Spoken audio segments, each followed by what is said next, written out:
അസ്സലാമു അലൈക്കും വറഹ്മത്തുള്ളാഹി വബറകാതുഹു. ഒന്നാം ക്ലാസ്സിലെ 2024 നടന്ന ദുറൂസുൽ ഇസ്ലാമിലെ ക്വസ്റ്റ്യൻ പേപ്പറാണ് നമ്മൾ വായിക്കാൻ പോകുന്നത്.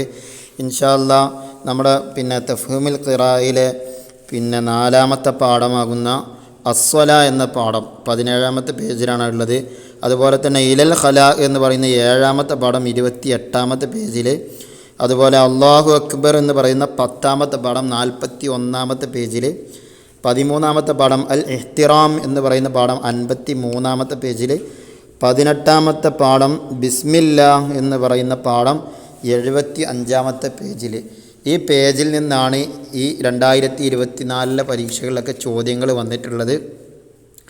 അപ്പോൾ അതെന്ത് ചെയ്യണം, കൃത്യമായിട്ട് ആ പാഠങ്ങൾ കുട്ടികളെ കൊണ്ട് നല്ലവണ്ണം വായിപ്പിച്ച് കാണാതെ പഠിപ്പിക്കണം. പഠിപ്പിച്ചാൽ മാത്രം പോരാ, കാണാതെ പഠിച്ച് എന്നതുകൊണ്ട് ആൻസർ കിട്ടാൻ സാധ്യതയില്ല. കാരണം ചോദ്യങ്ങൾ വായിക്കുമ്പോൾ നിങ്ങൾക്ക് മനസ്സിലാകും. ഇപ്പോൾ ആസർ നിസ്കാരത്തിൻ്റെ സമയം ഏതാണെന്ന് ചോദിക്കുന്നുണ്ട്. കുട്ടി ചിലപ്പോൾ ആസർ നിസ്കാരം ഇന്ന സമയമാണെന്നുള്ള ബൈത്ത് പഠിച്ച് വെച്ചിട്ടുണ്ടാവും. അപ്പോൾ ആ സമയം ഏതാണെന്നുള്ള കുട്ടീനെ ബോധ്യപ്പെടുത്തിക്കണം. ആസർ നിസ്കാരത്തിൻ്റെ സമയം ഏതാണെന്ന് കുട്ടീനോട് ചോദിക്കണം. അപ്പോൾ വൈകുന്നേരം എന്ന് കുട്ടി പറയുന്നുണ്ടോ, അപ്പോൾ ഓക്കെ. അങ്ങനെ എന്ത് ചെയ്യണം, ഓരോന്നും കുട്ടീനോട് ചോദിച്ചുകൊണ്ട് എന്ത് ചെയ്യണം, പഠിപ്പിക്കണം. ചോദ്യ ആൻസറിലൂടെ കുട്ടീനെ എന്ത് ചെയ്യുക, പഠിപ്പിച്ചെടുക്കുക. അപ്പോൾ കുട്ടികൾക്ക് കാര്യങ്ങൾ പെട്ടെന്ന് മനസ്സിലാകും. പരീക്ഷയ്ക്ക് വളരെ സിമ്പിളായിട്ട് ആൻസർ ചെയ്യാനും കഴിയും. അപ്പോൾ നമുക്ക് ചോദ്യങ്ങൾ നോക്കാം. അപ്പോൾ മനസ്സിലാവും എങ്ങനെയൊക്കെയാണ് വന്നിട്ടുള്ളത്. ഒന്ന്, പുലരി വരും നേരത്താണ്. ആദ്യത്തെ പൂരിപ്പിക്കാനുള്ളതാണ്. ഫസ്റ്റത്തെ 5 എണ്ണം പൂരിപ്പിക്കാനാണ് ദുറൂസിലുള്ളത്. പുലരി വരും നേരത്താണ്, ശേഷം എന്താണ്, സുബഹി നിസ്കാരം. അപ്പോൾ പുലരി വരും നേരത്താണ് ഏത്, സുബഹി നിസ്കാരം. അപ്പോൾ സുബഹി നിസ്കാരത്തിൻ്റെ സമയം ഏതാണെന്ന് ഇനി ചോദ്യം വരികയാണെങ്കിൽ ഏതാ, പുലരും നേരാണ്, പുലരി വരും നേരാണ്. അങ്ങനെയാണ് ആൻസർ ചെയ്തേണ്ടത്. ഇനി രണ്ടാമത്, ബിസ്മില്ലാഹി അല്ലാഹുമ്മ ഇന്നി അഊദു ബിക മിനൽ ഖുബുതി വൽ ഖബാഇസ്. ഇത് ബാത്റൂമിലേക്ക് കയറുമ്പോൾ, ടോയ്ലറ്റിലേക്ക് കയറുമ്പോൾ ചൊല്ലാനുള്ള ദിക്റാണ്. നമ്മളെ പാഠത്തിൽ അത് പറയുന്നുണ്ട്, ഇലൽ ഖലാ എന്നുള്ള പാഠത്തിൽ. ഇനി മൂന്നാമത്തെ, അഷ്ഹദു അല്ലാ ഇലാഹ ഇല്ലല്ലാഹ് വ അഷ്ഹദു അന്ന മുഹമ്മദർ റസൂലുള്ളാഹ് വ അഷ്ഹദു അന്ന മുഹമ്മദർ റസൂലുള്ളാഹ് എന്നാണ് ഇവിടെ എന്ത് ചെയ്യേണ്ടത്, പൂരിപ്പിക്കേണ്ടത്. ഇനി അടുത്ത 4-മത്തെ, തിന്നുന്നേരം ബിസ്മില്ല ഡാഷ് ബിസ്മില്ല. തിന്നുന്നേരം ബിസ്മില്ല. അതിൽ 2-മത്തെ വരി എന്താ, കുടിക്കും നേരം ബിസ്മില്ല. അതാണ് ഇവിടെ കുടിക്കും നേരം എന്നാണ് ഇവിടെ എഴുതി കൊടുക്കേണ്ടത്. ഇനി 5-മത്തെ, മുത്തുനബി ജനിച്ചത് ഡാഷിൽ ആണ്. എവിടെയാണ്, മക്കയിലാണ്. മുത്തുനബി ജനിച്ചത് എവിടെയാണ്, മക്കയിലാണ്. അതെന്ത് ചെയ്യണം, കൃത്യമായിട്ട് കുട്ടികളെ പരിശീലിപ്പിക്കണം. അവിടുന്നാണ് അവരാ ബൈത്ത് പഠിച്ച് വെച്ചിട്ടുണ്ടാവും. പക്ഷേ എവിടെ ജനിച്ചു എന്നുള്ള ചോദ്യത്തിന് ആൻസർ ചെയ്യണമെന്നുണ്ടെങ്കിൽ അതെന്ത് ചെയ്യുക, പറഞ്ഞുകൊണ്ടും അവരോട് ചോദിച്ചുകൊണ്ടും എന്ത് ചെയ്യണം, അതിലവരെ പരിശീലിപ്പിച്ചെടുക്കണം. എങ്കിലേ അതിന് ആൻസർ അവർക്ക് എഴുതാൻ കഴിയുകയുള്ളൂ. അത് പ്രത്യേകം ശ്രദ്ധിക്കുക. ഇനി അടുത്ത ചോദ്യങ്ങളിലൊക്കെ ആ രൂപത്തിലാണ് വരുന്നത്. ഉത്തരം പറയുക എന്നാണ്, ഉത്തരം പറയാനാണ്. ഇവിടെ ചോദ്യങ്ങൾ ഉസ്താദുമാർ ചോദിക്കും. അപ്പോൾ ഉത്തരം കുട്ടി പറഞ്ഞു കൊടുക്കുക എന്നല്ല, ഓരോ കുട്ടിനോടാണ് ചോദിക്കുക. അപ്പം നമ്മുടെ നബിയുടെ ഉമ്മയുടെ പേരെന്ത്, നമ്മുടെ നബിയുടെ ഉമ്മയുടെ പേരെന്ത് എന്നാണ് 1-മത്തെ ചോദ്യം. അപ്പോൾ ഉമ്മാൻ്റെ പേരെന്താ, ആമിന ബീവി. ആമിന ബീവി എന്ന് കുട്ടി എന്ത് ചെയ്യണം, ഉത്തരം പറയണം. അപ്പോൾ ആ ബൈത്ത് പഠിക്കും വേണം. അതിൻ്റെ ഒപ്പം കുട്ടീനെ എന്ത് ചെയ്യുക, ചോദിച്ചുകൊണ്ട് പരിശീലിപ്പിക്കണം കുട്ടീനെ. അപ്പോഴേ കുട്ടിക്ക് ആൻസർ പറയാൻ കഴിയുകയുള്ളൂ. അടുത്ത 7-മത്തെ, ഏത് കാൽ വെച്ചാണ് ടോയ്ലറ്റിൽ കയറാം. ഏത് കാൽ വെച്ചിട്ടാണ് ടോയ്ലറ്റിൽ കയറണം. ഏത് കാൽ വെച്ച് ടോയ്ലറ്റിൽ കയറണം. ഏത് കാൽ വെച്ചുകൊണ്ടാണ് ടോയ്ലറ്റിലേക്ക് കയറേണ്ടത്. ആൻസർ ഇടത് കാലാണ്. അത് ആ പാഠത്തു നിന്ന് അൽ ഖലാ എന്നുള്ള ആ പാഠത്ത് നോക്കിയിട്ട് കൃത്യമായിട്ട് കുട്ടീനെ എന്ത് ചെയ്യണം, പഠിപ്പിച്ചെടുക്കണം. എങ്കിലേ അത് കുട്ടിയൊക്കെ മനസ്സിലാവുള്ളൂ.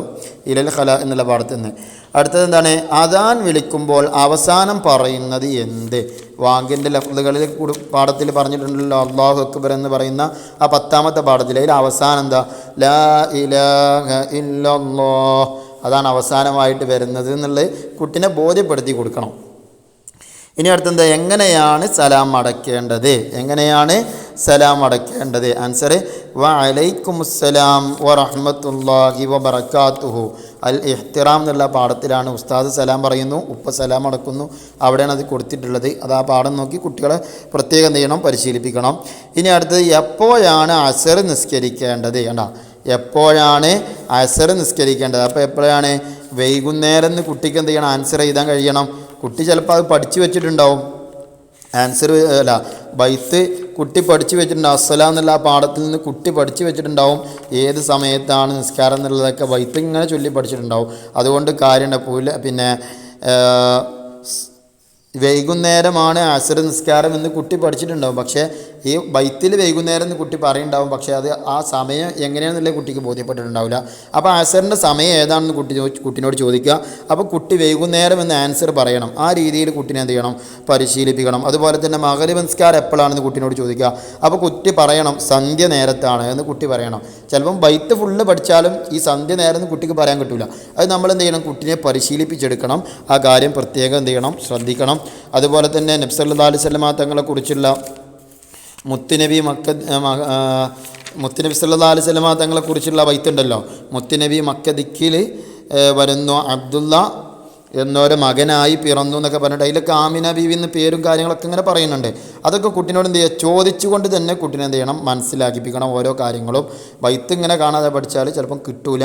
അപ്പോൾ കുട്ടീനോട് ഉമ്മാൻ്റെ പേരെന്താണ്, നബി തങ്ങളുടെ പേരെന്താണ്, ഇങ്ങനെ ഓരോന്നും ചോദിച്ചിട്ട് എവിടെയാണ് ജനിച്ചത്, അങ്ങനെ ചോദിച്ചുകൊണ്ട് തന്നെ കുട്ടീനെ എന്ത് ചെയ്യണം, പരിശീലിപ്പിക്കണം. ഇൻഷാ അല്ലാഹ് ഇതോടെ നമ്മൾ 2024 നടന്ന വാർഷിക പരീക്ഷയുടെ ക്വസ്റ്റ്യൻ പേപ്പർ വായിച്ചു കഴിഞ്ഞു. അല്ലാഹു സുബ്ഹാനഹു വ തആല നമ്മളെ മക്കൾക്ക് എല്ലാവർക്കും നല്ല ഓർമ്മശക്തിയും ബുദ്ധിശക്തിയും അല്ലാഹു തആല നൽകുമാറാകട്ടെ. ആമീൻ. ഉന്നതമായ വിജയം നൽകുമാറാകട്ടെ. ആമീൻ. അസ്സലാമു അലൈക്കും വറഹ്മത്തുള്ളാഹി വബറകാതുഹു.